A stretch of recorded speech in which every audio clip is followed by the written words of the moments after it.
The pen felt heavier than it should have. It sat between my fingers like a verdict, gleaming faintly under the kitchen light. Across the table, she waited, arms crossed, expression carefully neutral, but her eyes betrayed the impatience underneath. The divorce papers lay open, edges perfectly aligned, her signature already dry on the bottom line. I could hear the hum of the refrigerator, the faint tick of the clock above us. No music, no words, just the silence of something dying quietly. The first time she asked for a divorce, I begged. I cried, reasoned, and promised change. This time, I didn't. I just signed. Her breath hitched, relief, maybe even satisfaction. She gave me a small, triumphant smile, the kind people wear when they think they've finally won. I looked up once, just long enough to say the truth she didn't see coming. She smiled like she'd finally won, but she didn't know I'd already stopped losing. There was a time when our home echoed with laughter. Not the forced kind people perform at dinner parties, but real, raw laughter that came from shared glances and stupid inside jokes only we understood. Clara used to say I made her feel like she could breathe. That was before breathing became something she did without me. Back then, we were inseparable. We built everything from nothing, 2 kids with hand-me-down furniture, mismatched mugs, and dreams that smelled like instant coffee and paint thinner. The night we moved into our house, we slept on the floor, using old blankets as a mattress. She curled into me, whispering, "One day, this place will be ours, really ours." I remember her hair smelled like rain. We couldn't afford much, but it didn't matter. We turned every inconvenience into a story. When the power went out, we lit candles and pretended it was a planned date night. When the roof leaked, she held the bucket while I cursed at the ceiling, and we both laughed until our stomachs hurt. She loved takeout from the little Thai place near the gas station. I hated the food but loved watching her eat, how she'd close her eyes at the first bite and hum like it was a song only she could hear. Our friends called us the model couple. They said we looked like we had it all figured out. We didn't, but we had each other, and that felt like enough. Or at least, it used to. It started small, the shift. Clara began talking about more. More travel. More luxury. More of the life she thought she deserved. "Do you ever think we settled too soon?" she asked one night, scrolling through her phone while I fixed the squeaky kitchen drawer. Settled? I chuckled. We built this from nothing, remember? She didn't look up. Yeah, but maybe we built the wrong thing. I tried to laugh it off, but something about her tone lingered. Like she wasn't talking about the house at all. Still, I brushed it aside. We'd been through harder times. Money troubles, family loss, long work hours. I figured this was just another phase. I started bringing her flowers again. Little things. Notes on the fridge. I thought maybe we'd just drifted. That love could be steered back on course if I tried hard enough. She smiled when I handed her roses one evening. But it wasn't the same smile. It was polite, like thanking a stranger for holding the door. We still had moments, though. Sunday mornings, she'd sit on the porch in my old sweatshirt, sipping coffee while I read the paper. She'd rest her feet on my lap without saying a word. I convinced myself that it was love, quiet, ordinary love. But every now and then, she'd glance at her phone, and that softness in her eyes would flicker. She'd talk about wanting to see the world, feeling stuck, or needing to find herself. I thought maybe I wasn't giving her enough freedom. So I encouraged her, told her to take time for herself, go out with friends, chase the things that made her happy. And she did. A little too eagerly. One evening stands out more than the rest. I came home early from work. She was in the kitchen, cooking, something she hadn't done in weeks. The smell of garlic and herbs filled the air, and for a moment, it felt like old times. "Smells amazing," I said, setting my briefcase down. She turned, smiling faintly. "Don't get used to it." I was just, in the mood to cook. I sat at the table, watching her move around the kitchen. There was grace in her motions, efficient, elegant, but also distance. Like she was performing a role she no longer believed in. When we finally sat to eat, I reached across the table, brushing her hand lightly. "Hey," I said softly. "Are you okay lately?" She paused, fork midway to her lips. "Of course." "Why?" "I don't know. You've just seemed, somewhere else." She smiled, the kind of smile that doesn't reach the eyes. "You worry too much, Ethan." I forced a laugh. "Yeah, maybe I do." We ate in silence after that. The kind that feels too heavy to be comfortable. Then, just as I was about to ask about her day, her phone buzzed on the counter. A sharp sound, once, twice. She didn't move. "Your phone," I said, nodding toward it. She waved it off without looking. "It's nothing. Probably spam." But I saw it, just a flicker. A twitch in her smile, a glance too quick, too careful. The buzz stopped. The silence returned. And in that moment, I realized something quiet but certain. Whatever more she was looking for, it wasn't going to include me. The distance didn't come all at once. It crept in quietly, like fog over familiar streets, soft, shapeless, easy to ignore at first. Clara started working late. "Meetings ran long," she'd say. Or, "We're closing a big deal." I believed her. I wanted to. At first, I didn't mind. She was ambitious, and I'd always admired that about her. When she came home exhausted, I'd have dinner waiting, reheated takeout, maybe a glass of wine. She'd smile faintly, say, "Thanks," and disappear into the shower. We stopped talking about our days. Our conversations became transactional, lists, reminders, schedules. "Can you pay the electricity bill? Did you pick up the dry cleaning? I'm going to bed early tonight." It was domestic silence, the kind that hums beneath every sentence you don't say. I tried to fill it with normalcy. I'd talk about work, or something funny I'd read. She'd nod without really listening. Her laughter, the one that used to make me feel like the world was still kind, grew rare, mechanical. I told myself marriage had phases.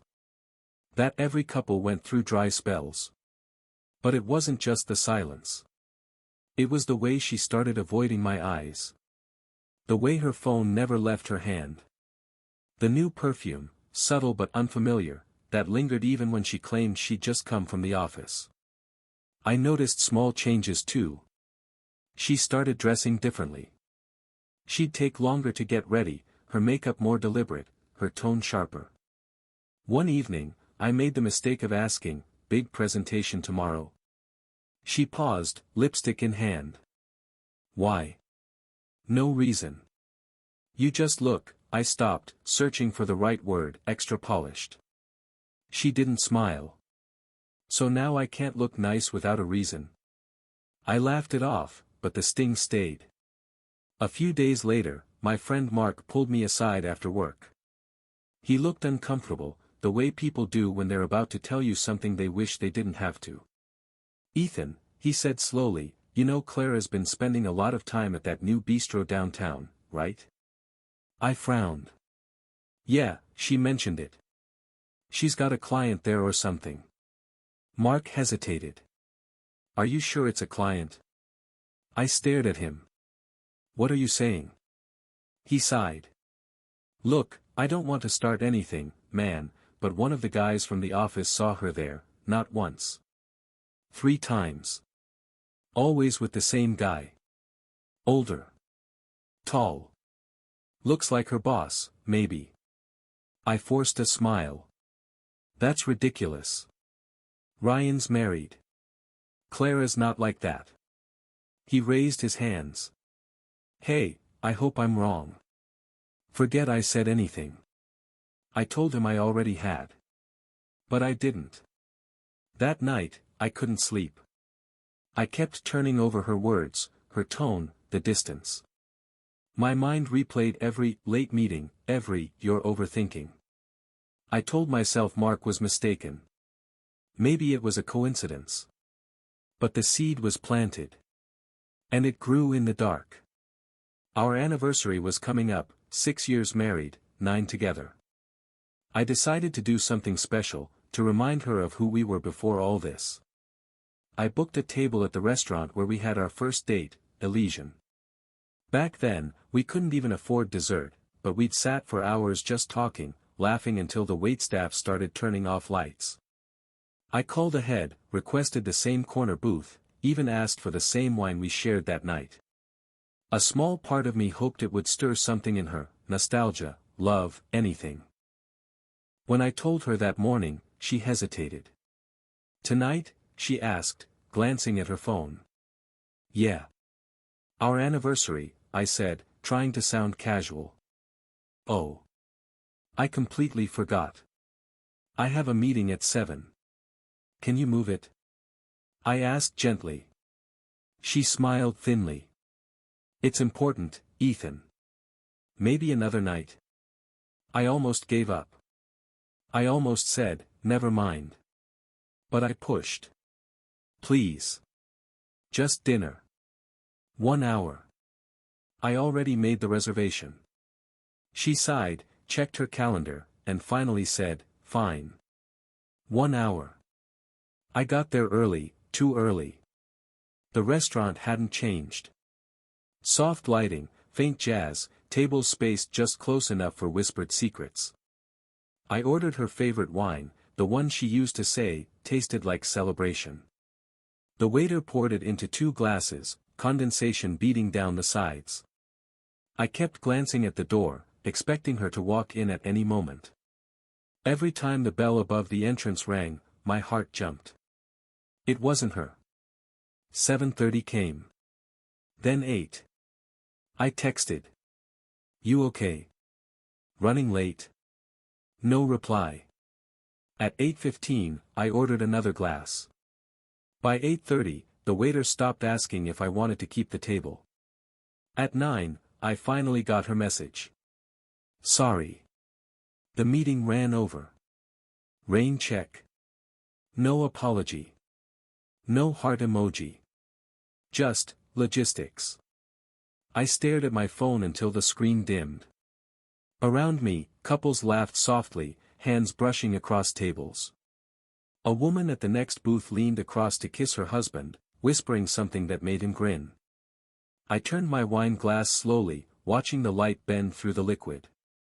The room buzzed with life, but I felt like I was underwater, watching the world move through thick glass.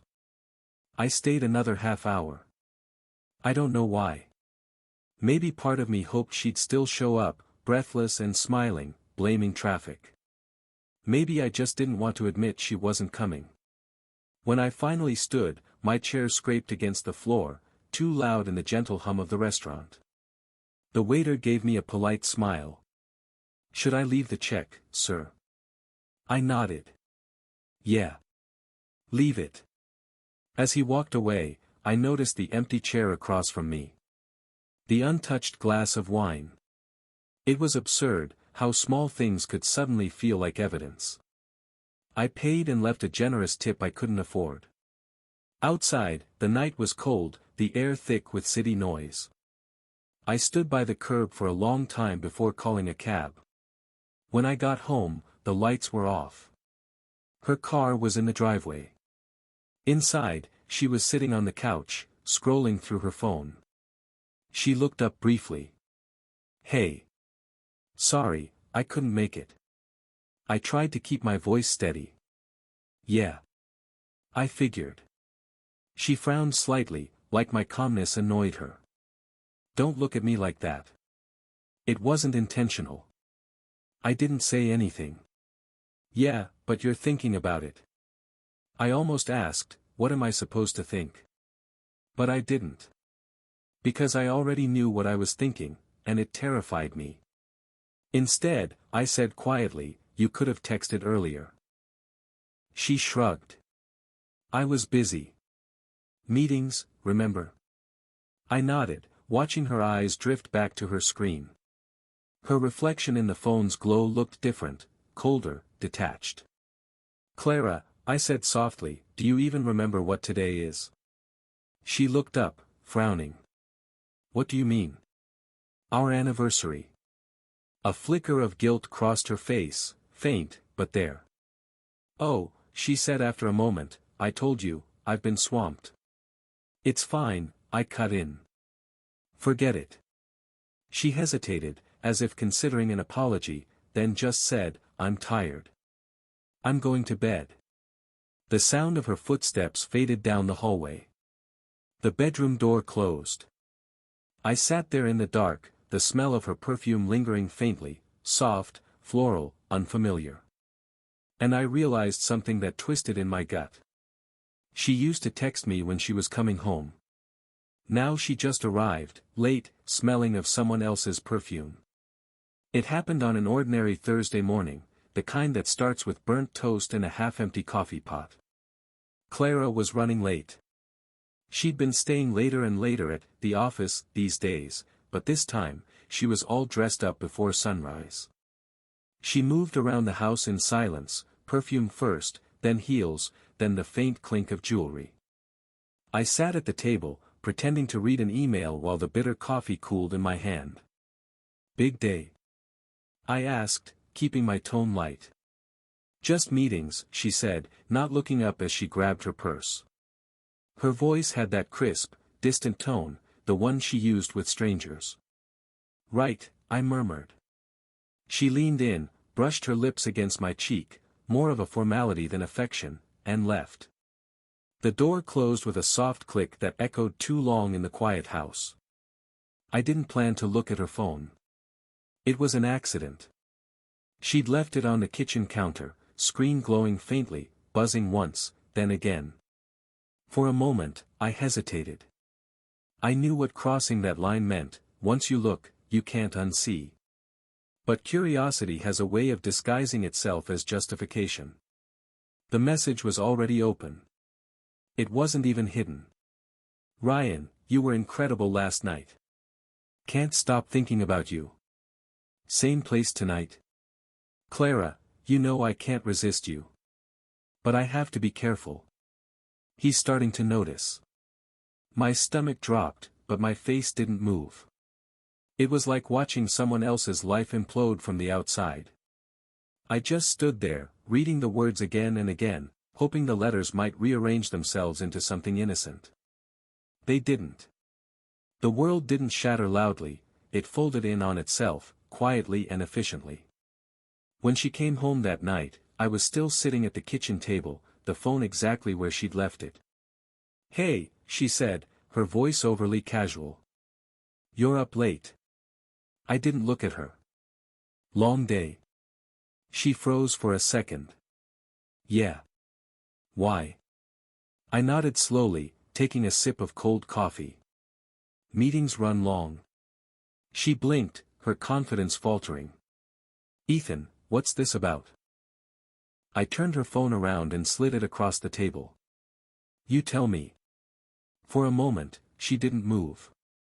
Her breath hitched just slightly, not guilt, not yet, just fear of exposure. Her fingers trembled as she picked it up, screen lighting her face in harsh white. Her eyes flicked across the messages. She didn't deny it. Didn't even try. Her lips parted, but no sound came out. Finally, she whispered, "You went through my phone." That was her first response. No, I'm sorry. It's not what it looks like. Just you went through my phone. I stared at her, unblinking. I didn't have to go through it, Clara. You left it open. She swallowed hard, shoulders stiff. That's still an invasion of privacy. I almost laughed. The absurdity of it, the moral gymnastics. Instead, I said nothing. Silence was my shield now. She set the phone down carefully, as if the table itself had become dangerous. Ethan, she started, her voice cracking slightly, it's not what you think. Then tell me what it is. She hesitated, then sighed, looking away. I'm confused, okay? Things between us haven't been right for a while. Confused, I repeated flatly. She rubbed her temples. You've changed. You're distant. You're, I don't know, not the same man I married. I almost wanted to laugh. You mean the man who worshipped you? Her eyes flashed. Don't twist this. You pulled away first. No, I said quietly. I just stopped chasing what didn't want to be caught. That silenced her. For the first time in months, she looked uncertain. We sat in that heavy quiet for what felt like hours. Finally, she said it. The words I knew were coming. I think we should get a divorce. It wasn't shouted. It wasn't cruel. It was calm, like a verdict delivered long after the trial was over. I didn't respond right away. The first time she'd said it, months ago, after another fight about where we were headed, I'd fallen apart. I remember that night vividly. She stood in the doorway, arms crossed, saying she needed space. I'd begged then, humiliated myself. Told her I could fix things, that I'd be better. She looked at me with something like pity, and pity from the one who broke you is worse than hatred. I'd promised her everything. And she'd stayed, not because she forgave me, but because she enjoyed being begged for. That was the first time.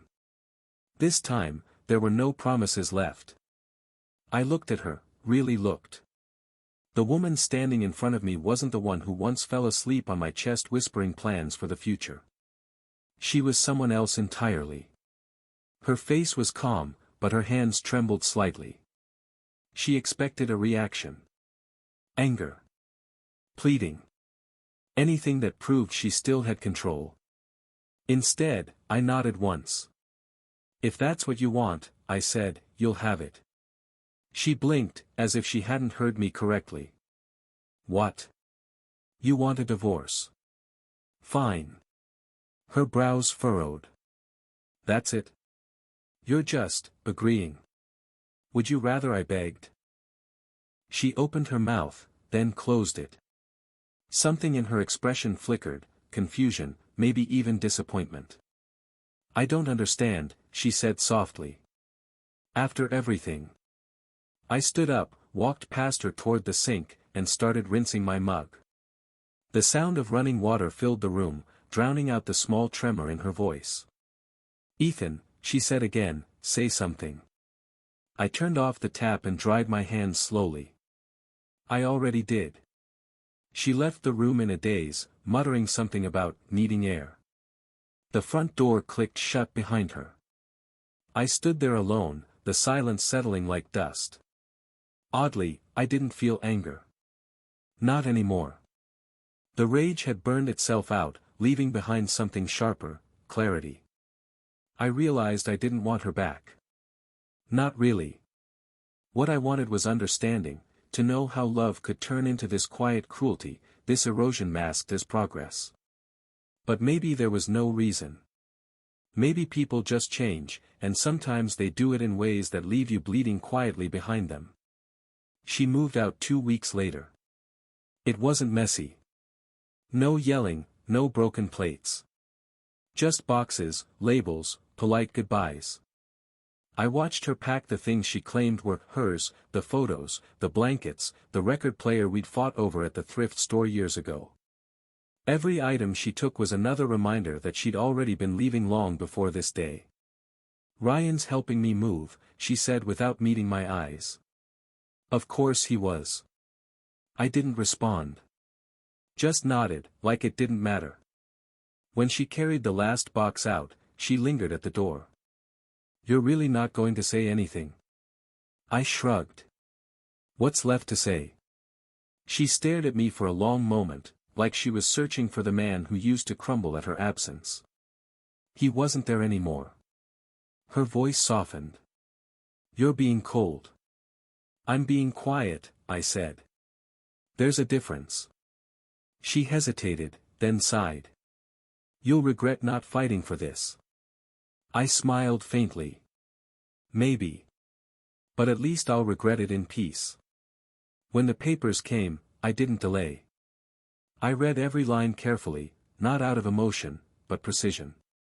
She expected me to argue over assets, to stall, to make it difficult. Instead, I signed neatly, dated it, and slid it back into the envelope. The pen felt lighter this time.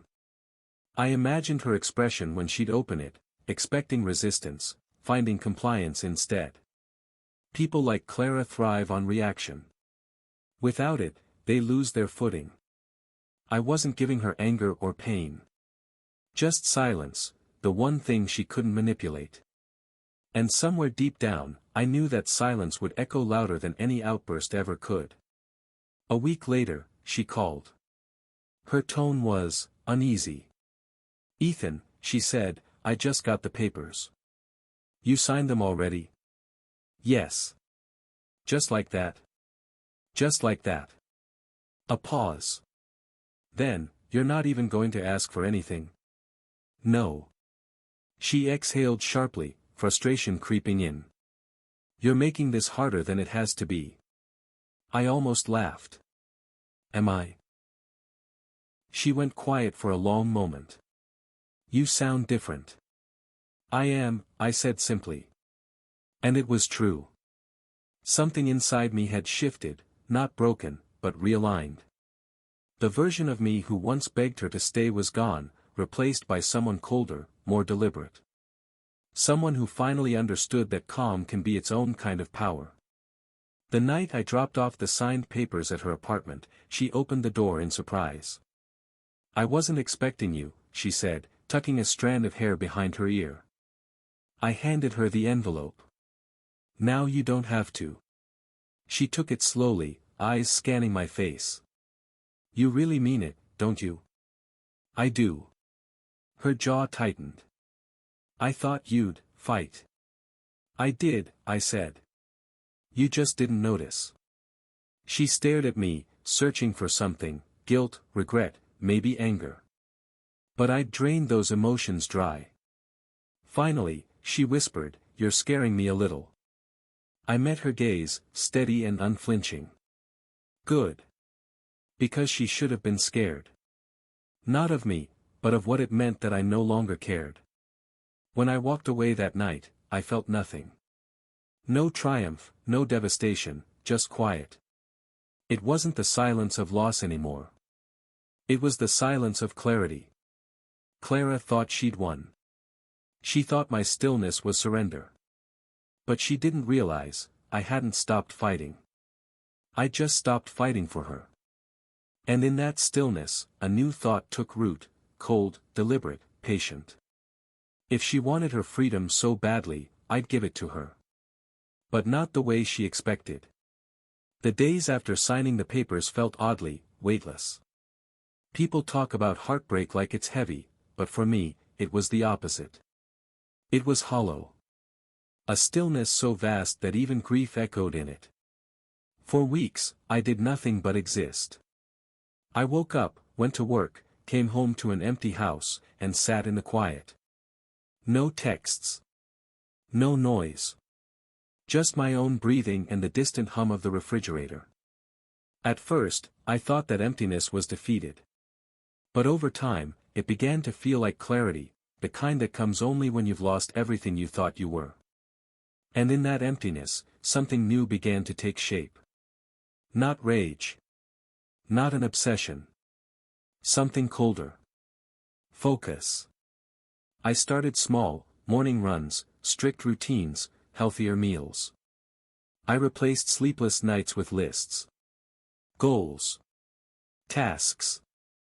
I'd spent years building my life around Clara, orbiting her moods, her needs, her ambitions. Without her gravity, I expected to drift. Instead, I started to move with purpose, my own orbit, my own pull. My co-workers noticed. "You look different," one of them said. "Peaceful." I smiled faintly. "Yeah," I said. "Something like that." Inside, I was sharpening myself, mentally, emotionally, methodically. Because freedom, I learned, is just discipline in disguise. And I was free now. Then came the news. A mutual friend, unknowingly, mentioned that Clara and Ryan were looking for houses together. Not just any house. My house. The one we built brick by brick. The one where every wall held the ghost of our laughter, and every scratch on the floor had a story. I almost laughed when I heard it. Of course she wanted that house. It wasn't sentiment, it was victory. Symbolism. The final step in rewriting our story, turning my creation into their nest. I didn't get angry. Anger was inefficient. I got curious. If she wanted my house, I'd make sure she understood what it meant to take it from me. That night, I pulled out the old file box we kept under the desk, mortgage papers, tax forms, bank statements. I spread them across the table like puzzle pieces. I wasn't looking for revenge yet. Not consciously. I was looking for understanding. How things connected. Where the power really lay. It's strange, the things you learn when you stop reacting emotionally. When I'd begged her to stay, I'd been desperate. Blind. But now, I saw clearly. Our finances were intertwined in ways she didn't understand. The business loan I'd taken out in my name. The investment account she'd ignored. The shared property agreements she never bothered to read. Every line of ink told a story of effort, my effort. And now, those same lines became a map. Not of destruction. Of leverage.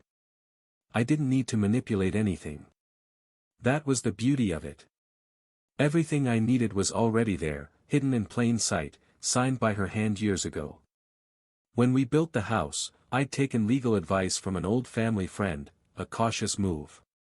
He'd suggested putting the title solely in my name to avoid liability in case of default, since I was the primary earner. Clara had agreed at the time, trusting me completely. Funny how trust lingers longer on paper than in hearts. So I didn't take anything from her. I just made sure things stayed exactly as they were. While she was out shopping for furniture, I quietly confirmed the ownership transfers. Legally clean. Irreversible. By the time she realized, the ink had already dried. A week later, she called me. "Hey," she said cautiously. "Can we meet? Just to talk." Her voice was soft, almost friendly. I agreed. Out of curiosity, not nostalgia. We met at a cafe halfway between her new apartment and my office. She arrived late, of course, punctuality had always been beneath her. She looked polished, successful. The kind of woman who wanted the world to know she'd landed on her feet. "Ethan," she said with a practiced smile, sitting across from me. "You look good." "So do you," I replied evenly. Small talk followed. The kind that's all surface: how's work, how's life, how's the weather. Neither of us meant a word of it. Finally, she got to the point. "I heard from the realtor that you haven't transferred the house title yet," she said casually, stirring her coffee. "Since the divorce is final, we should settle that soon, right?" I nodded slowly. "You're right. We should." She leaned back, smiling like a queen granting mercy. "Good. I thought maybe you were holding on to it for sentimental reasons." "Not sentimental," I said, meeting her gaze. "Just thorough." Something in my tone made her pause. "What do you mean?" "I mean it's already settled," I said. "Legally. The house is mine." Her smile faltered. "What?" "It was always in my name," I continued calmly. "You signed the documents years ago. Remember?" She blinked, the realization dawning. "But, we were married then. That's joint property. Not when the mortgage was under my credit alone. It's all legal, Clara. You can check." Her expression shifted from disbelief to anger. "You planned this?" I laughed softly. "No. You did." She stared at me for a long moment, searching for weakness. You've changed. I had to, I said simply. You made sure of that. The conversation grew colder after that. She tried to recover, to mask the discomfort with arrogance. You always were too soft, she said finally, with a faint smirk. That's your problem, Ethan. You take everything too personally. That's why you'll never move on. I smiled, not bitterly, not cruelly.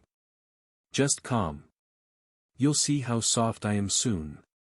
She laughed then, a short, disbelieving sound, and left. But I saw it, the flicker of unease in her eyes. The first crack. After that meeting, I began the second phase, quietly, methodically. Revenge isn't about destruction. It's about design. And every design needs patience. Ryan's company, the one Clara now worked under, had been expanding rapidly, cutting corners, chasing profit. I knew the business model well. I'd helped them with preliminary legal filings back when I was still married to Clara, even reviewed their tax structures once. I remembered things. Details. Numbers. Names. So when whispers of irregularities surfaced, contracts that didn't add up, invoices that looped back through shell vendors, I wasn't surprised. I didn't expose them. I didn't need to. I just nudged information in the right direction. Anonymous tips to the auditors. A quiet email trail to the regulators. All public records, nothing fabricated, nothing illegal. But every move was timed, subtle, invisible. By the time the investigation began, Clara and Ryan were knee-deep in their new power couple narrative, photos online, brunches, the works. They thought they were untouchable. And that's when the cracks widened. Weeks passed before it hit the news. Regional development firm under scrutiny for financial misconduct. Ryan's company was the headline. At first, the story seemed minor, procedural. But then deeper details surfaced. Leaked correspondence, tax irregularities, inflated client billing. Ryan was named directly. And Clara, as his senior associate, was listed among key personnel being reviewed. The fallout was instant. Clients withdrew. Investors panicked. Within a month, Ryan's reputation was in ruins. And Clara, well, she became collateral damage. I watched it unfold from a distance. Not with joy. Not even with satisfaction. Just stillness. Like watching a storm I'd already predicted to move exactly where I knew it would. One night, she called again. Ethan, her voice was trembling. You've heard, haven't you? About Ryan, about the company? I have, I said evenly. They're saying we falsified records, that I could lose everything. I waited for a beat. I'm sorry to hear that. Don't, she snapped, voice cracking. Don't do that. Don't act like you care. I stayed silent. Finally, she whispered, did you know this would happen? Yes. The line went quiet. I could hear her breath, short, uneven. You're lying, she said finally. I didn't answer. After that, she called twice more, both times late at night, half drunk and angry. You think this makes you even? She slurred once. You think this hurts me? I almost pitied her then, almost. Even. I repeated softly. No, Clara. I don't even believe in it. What, then? I just wanted you to understand what it's like, I said. To watch everything you built crumble, and know it's your own fault. She hung up without a word. In the days that followed, I thought about what revenge really meant. It wasn't about winning. It wasn't even about payback. It was about reflection, holding up a mirror so the person who broke you can finally see themselves without distortion. Clara had spent years pretending she was the victim of a small life, of a husband who wasn't ambitious enough, exciting enough. Now she had all the ambition, all the excitement she'd chased, and it was eating her alive. The irony wasn't lost on me. But what lingered most wasn't triumph. It was peaceful. A quiet, heavy peace. I started rebuilding my life after that, not out of spite, but out of purpose. The house became mine again, not just legally but emotionally. I repainted the walls. Replaced the curtains. Removed every trace of her presence, every ghost she'd left behind. Friends noticed the change. "You seem lighter," they said. I nodded. "I am. Because revenge isn't fire. It's ice. It burns slower, but cleaner. And when it's done, when the last ember fades, all that's left is clarity." Clara once said I was too soft to survive without her. She was wrong. Softness isn't weakness. It's restraint. And sometimes, the softest touch leaves the deepest scar. It happened on a Thursday night. The kind of night where silence feels like it's waiting for something to happen. I just finished a late dinner, nothing fancy, just pasta and a glass of wine. The house was quiet, steady, whole again. Then the doorbell rang. For a second, I thought it was a delivery by mistake. But when I opened the door, there she was. Clara. Her makeup was smeared, eyes swollen. Hair tangled. She looked smaller somehow, like the world had taken pieces of her and never given them back. "Ethan," she whispered. For a heartbeat, neither of us moved. The only sound was the rain tapping against the porch roof. "Can I come in?" she asked finally, her voice cracking. I stepped aside. "Of course."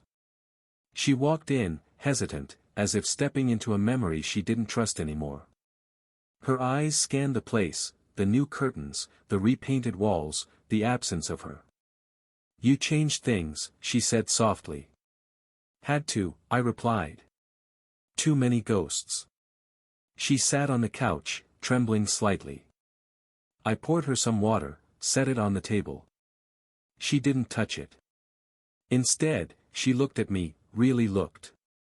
"You did this, didn't you?" I said nothing. "You ruined everything. Ryan's gone. The company's done. My name, my reputation," her voice broke. "You wanted this." I stayed quiet. Silence was a weapon now, sharper than any word I could say. She slammed her hand on the armrest. "Say something. Don't just sit there like you're innocent." Finally, I looked at her. "I never said I was innocent." Her lip trembled. "Then why, Ethan? Why would you do this to me?" "I loved you." The words hung in the air, heavy, hollow, absurd. I tilted my head slightly. "You loved what I gave you. Stability. Patience. Forgiveness." I leaned back. "Not me." She shook her head violently. "No. That's not true. I got lost, okay? I made mistakes. But you were supposed to love me through them." "I did." She blinked. "What?" I met her eyes. Calm. Still. Certain. "I did love you, Clara," I said quietly. "That's why I let you destroy it yourself." She froze. The word seemed to hit her like a slow, deliberate strike. Her breath hitched, shallow and uneven. "You're lying." I didn't respond. I just reached into the drawer beside me and pulled out a single folded envelope. I placed it on the table between us. "What's that?" she asked warily. "Read it," I said. She hesitated, then picked it up. Her hands shook as she unfolded the paper. Her eyes scanned the handwriting, neat, careful, unmistakably feminine. And then I saw it, the moment recognition dawned. "This is my mother's handwriting," she whispered. I nodded. "It is." Her eyes darted across the page, reading in silence at first, then out loud, the words breaking between sobs. Ethan, I know my daughter can be charming, she always has been. But she doesn't understand love the way others do. She uses it like currency, spending it until there's nothing left. You seem like a kind man. Strong, patient. You'll think you can fix her, but you can't. No one can until she learns what loss really means. She stopped reading, voice trembling. Why do you have this? She sent it to me a week before our wedding, I said quietly. I never told you. Her eyes filled with tears. You knew. I did. And you still married me. I thought love could change things, I said simply. I thought maybe if I showed you what real care looked like, you'd believe in it. Her tears fell freely now. You shouldn't have. You should have listened to her. I did, I said, leaning forward. But I also wanted to give you a chance, something no one else ever did. She covered her mouth, sobbing quietly. You pitied me. No, I said softly. I loved you. Enough to let you choose what to become. Her eyes snapped up, red, wet, desperate. And this? She gestured around the room, the envelope shaking in her hand. All this destruction, was that love too? I held her gaze. No, Clara. That was mercy. She laughed then, a broken, bitter sound. Mercy? You call this mercy? You ruined my life. I tilted my head slightly. I didn't ruin it. I just stopped protecting it. Her mouth opened, but no words came out. The realization flickered across her face, slow, dawning, terrible. Everything she'd lost wasn't taken. It had simply been left to fall on its own. And I had simply stepped aside. Minutes passed. She sat there, staring at the letter like it was a mirror showing her something she'd never seen before. Her mother's words. My silence. The truth she could no longer twist. You knew what I was, she whispered finally. And you still tried to love me. I did, I said. And for a while, I even believed I was succeeding. She looked at me, eyes hollow. Why didn't you just leave me? Because you would have blamed me, I said. This way, you had to face yourself. Her breathing quickened. You wanted to break me. No, I replied. I wanted you to see what you broke. For a long time, she said nothing. Just sat there, shaking, half in grief, half in realization. Then, quietly, she said, my mother was right. I didn't answer. She always said I don't know how to love. That I only take. Her voice cracked. I thought she was cruel. But maybe she was just tired of watching me do this. The rain outside grew heavier, tapping harder against the windows. I never meant to hurt you, she whispered. I know. She looked up, her face pale. But you let me anyway. I nodded. Because sometimes, Clara, the only way people like you learn what love means, is by watching it disappear. Her tears spilled over again.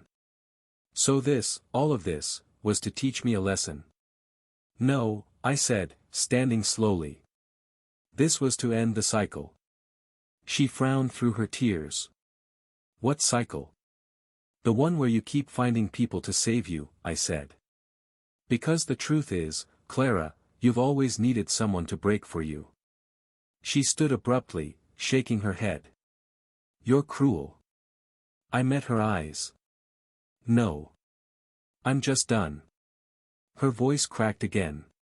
You can't just let someone destroy themselves like that and call it love. I looked down at the letter still trembling in her hand. That's exactly what love is sometimes. She stared at me, then at the letter, then back again. And for the first time since I'd known her, she didn't have a defense. No excuses. No manipulation. Just silence. The kind that feels like truth finally landing. When she left, she didn't slam the door. She just disappeared into the rain. Through the window, I watched her walk down the path, her shoulders hunched, her steps unsteady.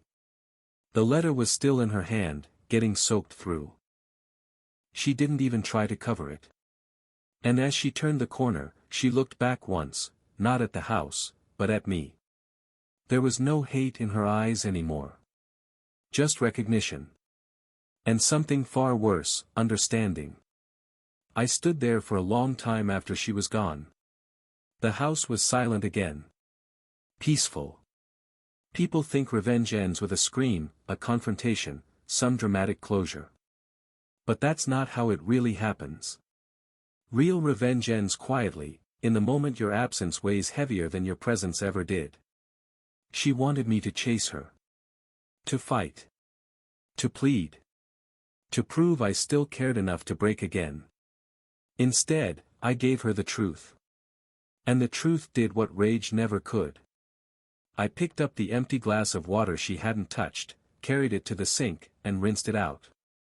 The sound of the faucet filled the room, steady, rhythmic, ordinary. It felt right. Because life wasn't supposed to end in explosions. It was supposed to keep moving, calmly, inevitably, beautifully detached. I turned off the water, looked out the window into the night.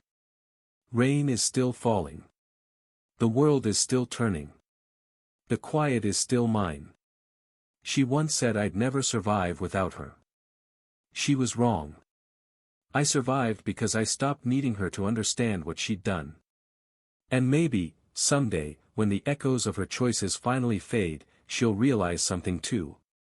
That love isn't about fixing someone else's brokenness. It's about not letting them use it to break you. When I finally sat back down at the table, I saw something small left behind. A single drop of ink from her wet hands had smudged her mother's letter, right next to the words, "Until she learns what loss really means." The mark blurred the line just enough to make it unreadable. But I didn't need to read it anymore. I already knew how the story ended. She smiled like she'd finally won, I whispered to myself, the memory echoing faintly. But she didn't know I'd already stopped losing. The morning after Clara came by, I woke before dawn. The rain had stopped, leaving the world washed and silent. The house was still, the kind of quiet that feels earned. No ghosts in the corners. No memories clinging to the walls. Just air, clean and unclaimed. I brewed my coffee the way I used to before her, black, no sugar. The bitterness felt honest. For the first time in years, I didn't feel like I was waiting for anything. Not for her calls.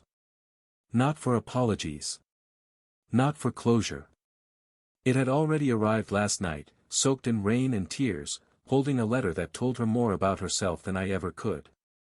And that was enough. I spent the morning packing. Not much, just what mattered.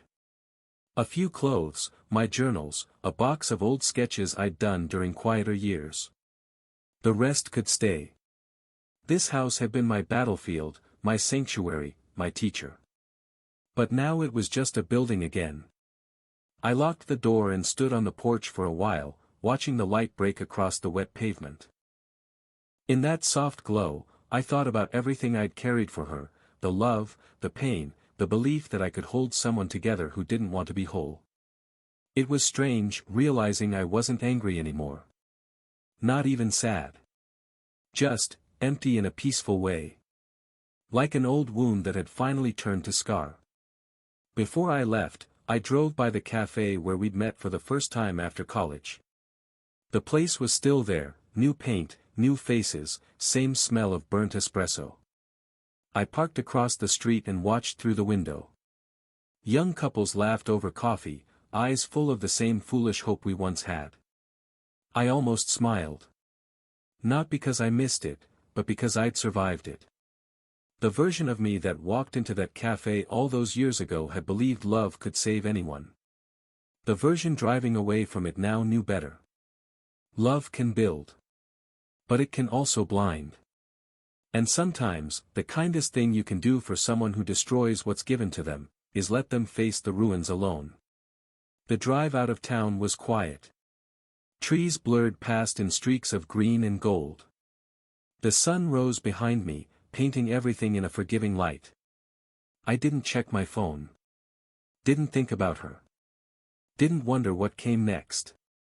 The road stretched forward, endless and clean, and for once, I didn't need a destination. I'd spent too long trying to build a life around someone who mistook love for ownership. Now, all I wanted was distance, not from her, but from the man I'd been when I thought saving her would save me too. As the town disappeared in the rearview mirror, I realized something. Revenge had never been the point. It wasn't about winning or proving anything. It was about balance. About returning to myself after years of being consumed by someone else's chaos. Clara got what she wanted, freedom. And I finally got what I needed, peace. Different currencies, but equally expensive.